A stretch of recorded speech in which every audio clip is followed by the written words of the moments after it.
আবাস যোজনার দুর্নীতির অভিযোগ তুলে পঞ্চায়েত অফিসে তালা। বিক্ষোভ গ্রামবাসীদের। ময়ূরেশ্বর 1 নম্বর ব্লকের কানাচি গ্রাম পঞ্চায়েত এলাকার আবাস যোজনার ঘর না পাওয়ার অভিযোগে পঞ্চায়েত গেটে তালা মেরে বিক্ষোভ দেখালো গ্রামবাসীরা।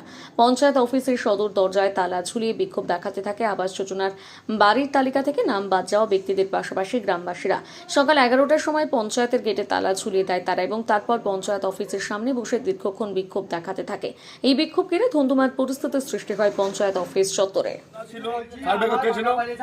দাদাকে জিজ্ঞাসা করা লোকাল নেতা কে আছে তবে যা আনিকু দাদা বললেন লোকাল নেতা আনিকু ছিল। তাহলে এই দাদা তো আমার বাড়ি ছিল না, আমার লোকাল নেতা দেখাচ্ছে। আজকে আপনাদের কি দাবি নিয়ে এসেছেন? আমাদের দাবি হচ্ছে যে ওই সাহাবাবু আসুক, কি নাম বলে রাজল কুমার দাস সার্ভে করছে আসুক, পাকা বাড়ি কোনটো আর মাটির বাড়ি কোনটো ন্যায় নিচ্ছে যেটা পাবে যে টাকা দেওয়া যায়, বাকি টাকা রিটার্ন হচ্ছে রিটার্ন হোক। পাওয়ার ব্যক্তি ছাড়া একজনকে বাড়তি নিতে দেবো না টাকা, পেলে সবাই পাবে, আর পেলে সবাই পাবে। আর নাহলে কেউ বাপতি সম্পত্তি দিচ্ছে না। সরকারের টাকা বেশি দুর্নীতি হচ্ছে, শুধু টাকা। মাটির বাড়ি যারা প্রাপ্য তাদেরকে কেউ যদি টাকা না দিছে, কেউ যদি টাকা না দিছে তার বাড়ি আর নাম আসছে না, কেটে দিচ্ছে। কত টাকা চাইছে? কত টাকা চাইছে? এবং গ্রামের আশা দিদিমণিদেরকে নিয়ে একটা এনকোয়ারি হয়, সেই মাদার লিস্ট থেকে কিছু বাদ যায়, তারপরে আবার এনকোয়ারি হয়েছে, সেই এনকোয়ারির ভিত্তিতে এই লিস্ট হয়েছে, কিন্তু একটাও এনকোয়ারি পঞ্চায়েতের দায়িত্বে ছিল না। টোটালটাই বিডিও অফিস থেকে হ্যান্ডেলিং করেছে। আমাদের পঞ্চায়েতের স্টাফ নিয়েছিল গ্রামগুলো দেখাবার জন্য, কিন্তু এই সার্ভের নোডাল ছিল বিডিও অফিসের স্টাফ, পঞ্চায়েতের কোনো স্টাফ নোডাল ছিল না।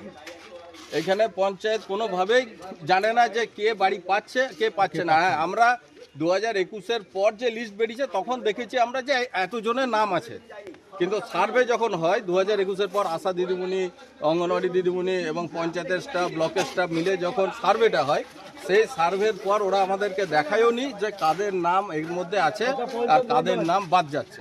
1,20,000 নিয়ে তারা একটা বাসবাড়ির মতো ছোট করতে চাইছে, তাদেরকে কিন্তু কোনোভাবে হেল্প করা হচ্ছে না। অথচ সেই 3 তলা 4 তলার বাড়ি তাকে কিন্তু দিয়ে দেওয়া হচ্ছে টাকা, সে টাকা পেয়ে যাচ্ছে। এই ধরনের অন্যায়ের জন্য আমরা প্রতিবাদটা করছি, কারণ গ্রামে যে পাওয়ার ব্যক্তি বেচারি সে না খেয়ে দিয়ে যে একটা বাসবাড়ি তার হবে, তার জন্য টিএমসি পার্টি থেকে বা তাদের থেকে যে গরিব মানুষকে যে সাহায্য করার জন্য যে টাকাটা আসছে, সেটা যদি প্রাপ্য ব্যক্তি নাই পায়, তাহলে আমি বলবো সেই টাকাটা রিটার্ন চলে যাক তাদের খাতে, কারণ সেটা অন্য কোনো গরিব মানুষের উপকৃত হবে। কিন্তু এখানে কি হচ্ছে, এখানে 10,000 15,000 দিয়ে দিচ্ছে, কারণ সে তো নিজে দালাল বাড়িতে আছে। এবার দেখছে যা 1 লাখ টাকা এলো আমার বিশাল এলো, আর যে গরিব মানুষ যার আমি পারফেক্টলি আমি একবারে প্রমাণ সহ দেখাতে পারি যার পাকা বাড়ি আছে সে টাকা পেয়ে যাচ্ছে, আর গরিব মানুষ সে টাকা পাচ্ছে না। সেটা হয়তো ব্লকের স্টাফ ওরা চেনে না। কত টাকা ডিমান্ড করেছিলেন? কত টাকা ডিমান্ড করেছিলেন? বাড়ি পিছু কত টাকা চেয়েছেন? না না, আপনারা কত টাকা চেয়েছেন বাড়ি পিছু? বাড়ি দেওয়ার জন্য কত টাকা চেয়েছেন?